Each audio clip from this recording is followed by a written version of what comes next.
तो चलिए खबरों में आगे बढ़ लेते हैं। इसी बीच एक और महत्वपूर्ण खबर आप सामने आ रही है। पौड़ी में आपको बता दें कि कंडोलिया, तो इस वक्त की एक और महत्वपूर्ण खबर है। आपको ये भी जानकारी दे दें कि कंडोलिया स्थित लेनेवी सभागार में डिप्लोमा इंजीनियरिंग की बैठक आयोजित की गई है, जिसमें महासंघ की 4 शाखाओं के सदस्य शामिल हुए। बैठक में इंजीनियरों ने अपनी समस्याओं और मांगों को लेकर नाराजगी जताई। उन्होंने कहा है कि लंबे समय से उनकी समस्याओं को हल करने की मांग होती है, लेकिन सरकार ने इस ओर कोई ध्यान नहीं दिया। बैठक में तय किया गया है कि अगर उनकी 27 सूत्रीय मांगों पर जल्द कोई कार्रवाई नहीं होती है तो 18 फरवरी को गढ़वाल मंडल के सभी जिला मुख्यालयों पर धरना प्रदर्शन किया जाएगा। डिप्लोमा इंजीनियरों की मुख्य मांगों में कनिष्ठ अभियंताओं को वेतन विसंगति को दूर करना, 3 पदोन्नति पूर्व की भांति देना, पुरानी पेंशन योजना लागू करना, उत्तराखंड पेयजल निगम और जल संस्थान का एकीकरण तथा विभागीय कार्यों के लिए लैपटॉप और कंप्यूटर उपलब्ध कराना शामिल है। बैठक में पदाधिकारियों ने कहा कि यदि सरकार उनकी मांगों पर ध्यान नहीं देती तो आंदोलन और तेज किया जाएगा। उन्होंने बताया कि ये धरना सिर्फ चेतावनी नहीं बल्कि गढ़वाल मंडल में इंजीनियरिंग समुदाय की लंबे समय से उपेक्षित समस्याओं को उजागर करने का माध्यम है। इंजीनियरों ने स्पष्ट कर दिया है कि उनका आंदोलन तभी समाप्त होगा जब उनकी सभी मांगों को उचित समय पर पूरा किया जाएगा। उन्होंने सरकार से अपील की है कि उनका भविष्य और पदोन्नति सुनिश्चित करने के लिए गंभीर पहल की जाए।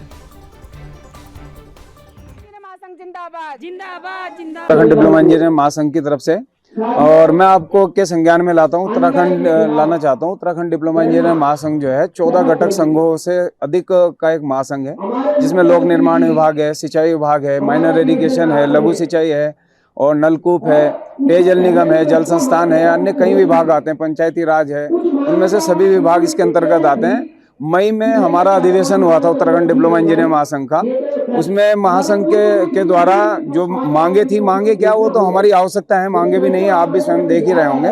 तो मई में माननीय मुख्यमंत्री जी के समक्ष जो है ना, उत्तराखंड डिप्लोमा इंजीनियरिंग महासंघ के द्वारा ये 27 सूत्रीय जो है मांग पत्र उनको दिया गया था, जिनमें उनके द्वारा आश्वासन दिया गया था कि इसमें जो है सकारात्मक जो है कार्रवाई की जाएगी। मैं आपका बहुत बहुत धन्यवाद करती हूँ। उत्तराखंड डिप्लोमा इंजीनियर महासंघ पौड़ी शाखा की तरफ से हमारी 27 सूत्रीय मांगे हैं, जो कि हमारा अधिवेशन हुआ था अभी पिछले मई में। तो माननीय मुख्यमंत्री जी के सामने हमने अपने मांग पत्र प्रस्तुत किया था। उन्होंने अपने संबोधन में हमारी सारी मांगों पर सहमति दिखाई दी, परंतु अत्यंत खेद का विषय यह है कि आज 8 महीने बीत जाने के बाद भी हमारी जो मांगे हैं या कहिए जो हमारी समस्याएं हैं वो आज भी जस की तस बनी हुई हैं। तो जिसके लिए हमें मजबूरी में हमारे महासंघ को इस आंदोलन का आह्वान करना पड़ा है। जैसा कि हमें महासंघ से हमारा एक आंदोलन कार्यक्रम जो हमें मिला है, जिसमें आज जनपद मुख्यालयों में बैठक है, 18 तारीख को कलेक्ट्रेट में जिलाधिकारी महोदय के माध्यम से माननीय मुख्यमंत्री जी को ज्ञापन दिया जाना है। 23 तारीख को हमारी विशाल रैली का आयोजन है परेड ग्राउंड से सचिवालय। हम सचिवालय का घेराव करने जा रहे हैं 23 तारीख को।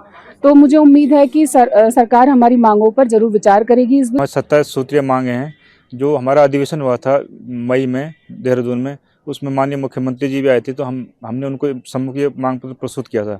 उनके द्वारा आश्वासन दिया गया था कि इनमें शीघ्र कार्रवाई होगी, लेकिन 8 महीने गुजर जाने के बाद भी हमारी मांगों पर विचार नहीं किया गया। इसलिए हमें मजबूर होकर प्रथम चरण का आंदोलन करना पड़ रहा है, जिसमें 2 तारीख को हमारी शाखा स्तर पर बैठक थी और आज 10 तारीख को हमारे समस्त जनपदों में, उत्तराखंड में जितने 13 जनपद हैं, समस्त जनपदों में आज कार्यक्रम चल रहा है। और उसके पश्चात दिनांक 18 तारीख को प्रत्येक जनपद मुख्यालय में जिलाधिकारी के कार्यालय में के माध्यम से हम लोग माननीय मुख्यमंत्री को ज्ञापन प्रस्तुत करेंगे। उसके पश्चात 23 तारीख को हमारी एक विशाल रैली जनपद देहरादून में, जिसमें हमें सचिवालय का घेराव किया जाएगा। मैं आप लोगों को बताना चाहता हूं कि सरकार और हमारे सभी लोग ये मानते हैं कि उत्तराखंड डिप्लोमा इंजीनियर्स महासंघ हमेशा इस प्रदेश हित में और अपना डिप्लोमा इंजीनियर्स के हितों में ही कोई भी मांग सरकार के सामने रखता है। पीछे अभी मई में जो है हमारा महाधिवेशन हुआ था, उसमें हमारे माननीय मुख्यमंत्री जी भी हमारे मुख्य अतिथि के रूप में उसमें शामिल हुए थे। उनके सामने भी संघ ने ये सब मांगें रखी थी और बहुत सारी मांगों पर उन्होंने अपनी सहमति भी व्यक्त की थी। तो अभी जो है